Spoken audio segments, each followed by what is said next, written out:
and welcome to today's tip of the week. This time, our tip of the week is about singing with facial expressions and with hand motions. Now, we don't want to do some sort of Napoleon Dynamite sort of thing with our hands, but we do want to be aware of what our hands are doing when we sing. So, one thing that a lot of people do is they have a habit of being dramatic in their mind, but yet their hands aren't very dramatic at all. So what happens is when people are singing and their hands are being dramatic in their mind, but not really, it looks like this a lot of the time.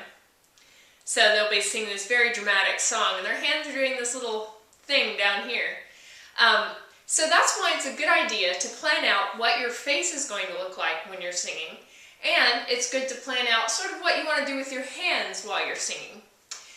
I'm going to give a little example of a song. This is from the Scarlet Pimpernel, and this is a woman singing about her husband that she loves and wishing that he was the same person he was when she married him. So first let's talk about our facial expressions. We want our face to emit the emotions that we want to show in the song. So I'm going to sing it, and first I'm going to sing it without any emotion whatsoever, and the second time I'm going to do it with facial expressions. So here we go. Oh, you are once that someone who I followed like a star. Now that seemed kind of boring, didn't it? None of my facial expressions were there. So I have a really hard time not doing facial expressions.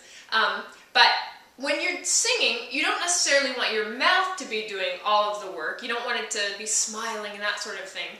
But you do want your eyebrows and your eyes to show what you're saying.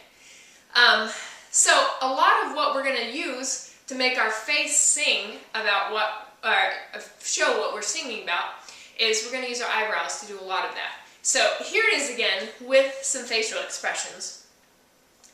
Oh, you are once that someone who I followed like a star. Then suddenly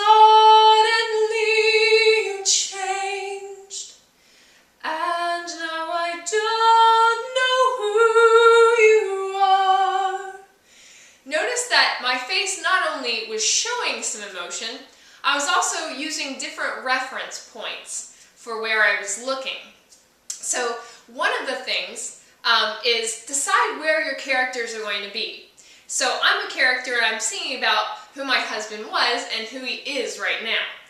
So I look over here, I look up here when I'm saying I followed like a star, and I'm trying to give it that feeling of happy sort of reverie. When I'm looking over here, I'm sad because this is what I see now. So it's always good to have an idea of where your character is looking, what they're thinking about, that sort of thing. I did show a little bit in my mouth.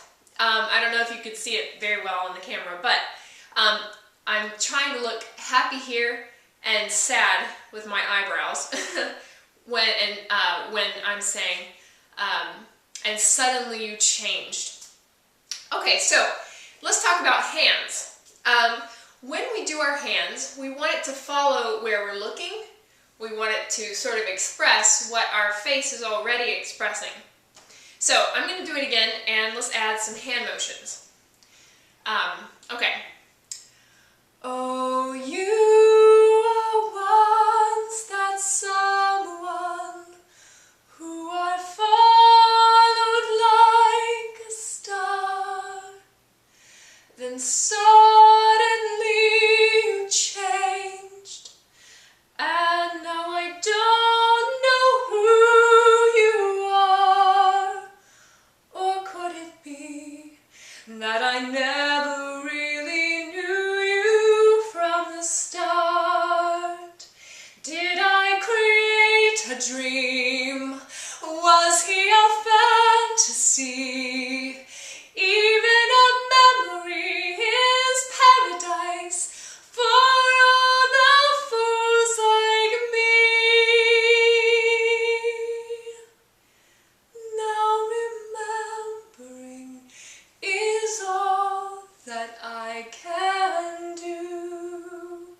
So we have our hands doing different things. They're not doing a whole lot, but they're doing just enough to help us to get into the feeling of what our face is looking like.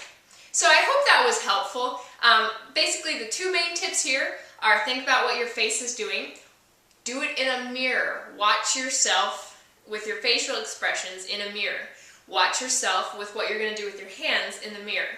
And decide ahead of time, before you sing, what you're going to do where.